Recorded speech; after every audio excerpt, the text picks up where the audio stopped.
దేవుని పేరిట మీ అందరికీ వందనాలు. ఈరోజు దేవుని వాక్య సందేశం ఆదికాండము 19వ అధ్యాయం సొదొము మరియు గొమొర్రాల వినాశనం. ఆ సాయంకాలమందు ఆ ఇద్దరు దేవదూతలు సొదొమ చేరినప్పటికీ లోతు సొదొమ గవిని యొద్ద కూర్చుండి ఉండేను. లోతు వారిని చూచి వారిని ఎదుర్కొనుటకు లేచి సాష్టాంగ నమస్కారము చేసి, నా ప్రభువులారా, దయచేసి మీ దాసుని ఇంటికొచ్చి రాత్రి వెళ్లబుచ్చి కాళ్ళు కడుక్కొండి, మీరు పెందలకడా లేచి మీ త్రోవను వెళ్ళవచ్చుననెను. అందుకు వారు అలాగు కాదు, నడివీధిలో రాత్రి అయినను అతడు మిక్కిలి బలవంతం చేసినప్పుడు వారు అతని తట్టు తిరిగి అతని ఇంట ప్రవేశించిరి. అతడు వారికి విందు చేసి పొంగని రొట్టెలు కాల్చగా వారు భోజనము చేసిరి. వారు పండుకొనక ముందు ఆ పట్టణస్థులు అనగా సొదొమ మనుష్యులు, బాలురును, వృద్ధులను, ప్రజలందరూ నలుదిక్కుల నుండి కూడివచ్చి ఆ ఇల్లు చుట్టవేసి లోతును పిలిచి, ఈ రాత్రి మీ యుద్ధకు వచ్చిన మనుష్యులు ఎక్కడా? మేము వారిని కూడునట్లు మా యుద్ధకు వారిని వెలుపలికి తీసుకొని రమ్మని అతనితో చెప్పగా, లోతు వెలుపల ద్వారము నొద్దనున్న వారి దగ్గరకు వెళ్లి తన వెనుక తలుపు వేసి, అన్నలారా, ఇంత పాతకము కట్టుకొనకుడి, ఇదిగో పురుషుని కూడని ఇద్దరు కుమార్తెలు నాకున్నారు. సెలవైతే వారిని మీ యొద్దకు వెలుపలికి తీసుకొని వచ్చెదను, వారిని మీ మనస్సు వచ్చినట్లు చేయుడి. ఈ మనుష్యులు నా ఇంటి నీడకు వచ్చున్నారు గనుక వారిని మీరేని చేయకూడదని చెప్పినప్పుడు వారు నీవు అవతనికి పొమ్మనిరి. మరియు వారు వీడెవడో మనలోనికి పరదేశిగా వచ్చి తీర్పరిగా నుండ చూచున్నాడు, కాగా వారికంటే నీకు ఎక్కువ కీడు చేసేదమని చెప్పి లోతు అను ఆ మనుషుని మీద దొమ్మిగా పడి తలుపు పగులగొట్టుటకు సమీపించిరి. అయితే ఆ మనుషులు తమ చేతులు చాపి లోతును ఇంటి లోపలికి తమ యొద్దకు తీసుకొని తలుపు వేసిరి. అప్పుడు వారు పిన్నెలు మొదలుకొని పెద్దల వరకు ఆ ఇంటి ద్వారము దగ్గరనున్న వారికి కనుమపు కలుగచేయగా వారు ద్వారము కనుగొనలేక విసికిరి. అప్పుడా మనుషులు లోతుతో, ఇక్కడ నీకు మరి ఎవరున్నారు?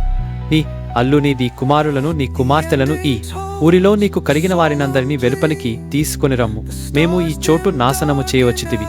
వారిని గూర్చిన మొర యెహోవా సన్నిధిలో గొప్పదాయను గనుక దాని నాశనము చేయుటకు యెహోవా మమ్మును పంపెనని చెప్పగా, లోతు బయటికి వెళ్ళి తన కుమార్తెలను పెండ్లాడా నయ్యున్న తన అల్లుళ్లతో మాటలాడిరండి, ఈ చోటు విడిచిపెట్టి రండి, యెహోవా ఈ పట్టణమును నాశనము చేయబోచున్నాడని చెప్పాను. అయితే అతడు తన అల్లుళ్ల దృష్టికి ఎగతాళి చేయువానివలెనుండెను. తెల్లవారినప్పుడు ఆ దూతలు లోతును, త్వరపెట్లమ్ము, ఈ ఊరి దోషశిక్షలో నశించిపోకుండా నీ భార్యను ఇక్కడనున్న నీ ఇద్దరు కుమార్తెలను తీసుకొని రమ్మని చెప్పిరి. అతడు తడవు చేశాను.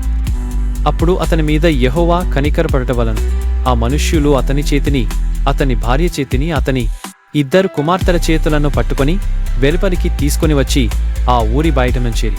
ఆ దూతలు వారిని పలికి తీసుకొని వచ్చిన తరువాత ఆయనని ప్రాణమును దక్కించుకొనున్నట్లు, పారిపోము, నీ వెనుక చూడకుము, ఈ మైదానములో ఎక్కడను నిలువక నీవు నశించి పోకుండా ఆ పర్వతమునకు పారిపోమని చెప్పగా, లోతు, ప్రభువా, అలాగు కాదు, ఇదిగో నీ కటాక్షము నీ దాసుని మీద వచ్చినది.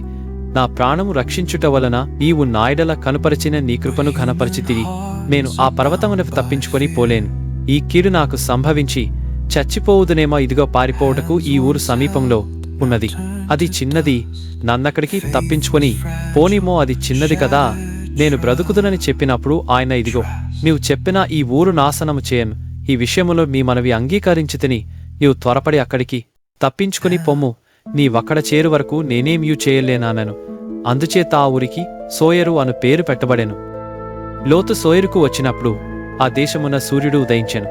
అప్పుడు యెహోవా సొదొమ మీదను గొమొర్రా మీదను యెహోవాయిద నుండి గంధకమును అగ్నిని ఆకాశం నుండి కురిపించి ఆ పట్టణములను, ఆ మైదానమంతటిని, ఆ పట్టణములలో నివసించిన వారినందరినీ, నీల మొలకలను నాశనము చేశాను. అయితే లోతు భార్య అతని వెనుక నుండి తిరిగి చూచి ఉప్పు స్తంభమాయెను. తెల్లవారినప్పుడు అబ్రాహాము లేచి తాను యెహోవా సన్నిధిని నిలిచిన చోటికి వచ్చి సొదొమ గొమొర్రాల తట్టును, ఆ మైదానపు ప్రదేశము యావత్తును చూడగా, అదిగో ఆ ప్రదేశపు పొగ ఆవము పొగవలే లేచుచుండెను. దేవుడు ఆ మైదానపు పట్టణములను పాడు చేసినప్పుడు దేవుడు అబ్రాహామును జ్ఞాపకము చేసుకొని లోతు కాపురమున్న పట్టణములను నాశనము చేసినప్పుడు ఆ నాశనము మధ్యన లోతు నశించకుండా అతని తప్పించెను. లోతు సోయరులో నివసించుటకు భయపడి తన ఇద్దరు కుమార్తెలతో కూడా సోయర్ నుండి పోయి ఆ పర్వతమందు నివసించెను.